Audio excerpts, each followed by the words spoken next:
What is up, guys? COD gameplay here, and today I have a match on Dome in Domination, and I get a Moab with the P90. I'd have to say that Dome is not the easiest map to get a Moab on. The reasoning? Well, because there's just so much random stuff that could go on and happen, okay? Dome, you're just turning a corner and bam, random nade across the map, they toss it through 3 windows, bounces off a ledge, hits the wall, bounces back, and kills you. The chances of like just the most random things in the world happening to you on Dome is just so common, and it pisses me off, I have to say. It like gets me so angry if I'm like on a Moab streak and then all of a sudden I die. I'm like, that was not my fault. The guy spawned literally right beside me. But anyways, my topic for today, which said to me by give me my money, is freshman tips. The reasoning, well, I just finished high school. I finished my last exam. My English provincial was 40% of my grade for English yesterday. And now today I am completely done everything. I never have to go back to my school again. And that's really freaky. It's kind of weird actually. But now that I've gone through high school, I have some tips and probably some help for all the other people going into high school. Now, I know probably the average viewer of my channel is anywhere from 12 to maybe 18. So if you're 12, you would be probably in grade like 7, 8. And so you're probably either going into high school pretty soon, or if not, you're going into high school like very, very shortly. So these tips can probably help you a little bit, but the main thing that you really need to focus on while in high school is you need to be yourself, okay? With all of the things going on in high school, lots of people get pressured into just not being their self, and that's probably the worst thing that you could do. Being fake will never ever get you anywhere, and I can promise you that. If you be yourself, your high school probably has anywhere from, I don't know, 500 to 2,000 people in it. My high school had 1,500 people in it, so obviously I'm gonna find at least one person that has a similar interests as me. If you join clubs, sports teams, you're gonna find even more people that you're in, like, that have the exact same interests as you. But if you're going straight into high school, I'd say the first thing that you want to do is be outgoing. When you first get into that first class of high school, everyone is so awkward. Everyone is just like, okay, I know maybe a couple people coming from high school. Maybe there was 2 middle schools and they combined going into one high school. And you start like sticking with your like close buddies from like last year, and everyone's so conservative. I remember those first days. Oh my goodness.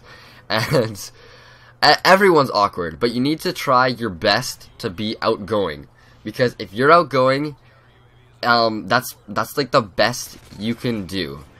Everyone loves an outgoing character, and no one really like enjoys someone super shy. You go up to them, you say, "How's it going?" and they're like, hi. Like, no, you have to learn to try to work outside the shell, because once you do, so many more doors will open. And so another thing is when you're sitting down in a class, depending on what type of person you are and what you want to get in a class is pretty much determined where you sit.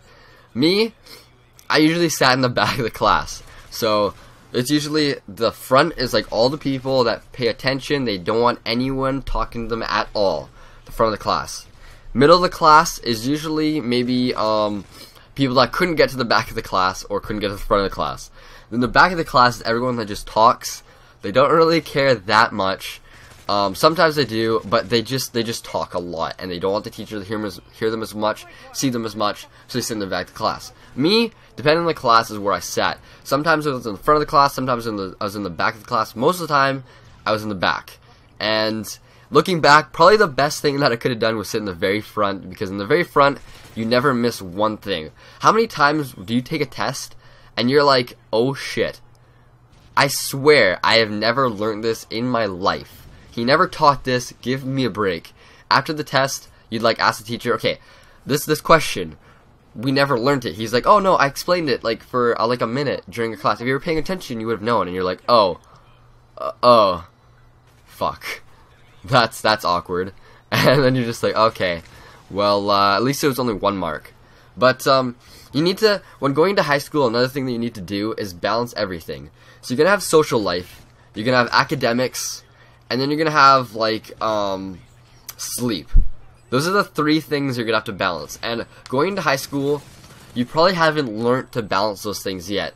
Most likely, you haven't like done a whole bunch of studying, because once you get in high school, the studying gets turned up a lot. Grade 9, at the very beginning of high school, it doesn't even matter. Grade 10 barely even matters. All that matters is grade 11 and 12. Barely even 11. But if you do everything correctly, you can make it so your grade 12 year is a lot easier. For me, my grade 12 year was absolutely ridiculously hard, and I ended up clutching it. Thank God. I had to try so hard in this last year. It was unbelievable. But like I was saying, you need to be able to balance social life, sleeping, and academics. Now, chances are it's going to be very, very difficult. If you're joining sports teams, clubs, you're trying to get good grades, and maybe you have a girlfriend, and maybe you're also trying to hang out with friends. It's really, really difficult. Now, if you want, usually you're going to have to sacrifice at least one thing. If you're going to want sleep and academics, good grades, you're probably going to have to sacrifice a little bit of social life. If you're going to want to get lots of sleep and maybe good social life, you're going to have to maybe sacrifice a little bit of academics. And if you're going to want both academics and social life, chances are you're going to be sacrificing on sleep quite a bit. In the last semester, I probably slept for, on average, 5 hours per night. Every single day, 5 hours. So in a week, I'd maybe get 40 hours of sleep. And that's pretty draining, if you ask me. But in the end, it was worth it. And you learn through high school what you do and you don't, because there's things that you don't do. Also, one thing, be nice to everybody and never hold a grudge, okay? It's freaking high school, okay? You're still a kid. There's lots of time to live, okay? Do not hold any grudges, okay? That's probably the worst thing that you can do. Me, I walk through the hallways, and I know everyone, right? And you always say hi to everyone, and just be an outgoing character. Be nice to everyone, and everyone will like you. It doesn't matter if you're popular, if you're not popular. If you're nice to everyone, everyone will like you. It doesn't matter. But anyways, thanks for watching, guys. I hope you guys liked it. If you do, give it a like, and if you guys might need it in the future, if you guys are going to high school later, save it as your favorite so you can go back and maybe watch it again before the school semester starts. But anyways, thanks for watching, guys, and I'll catch you guys later. Peace.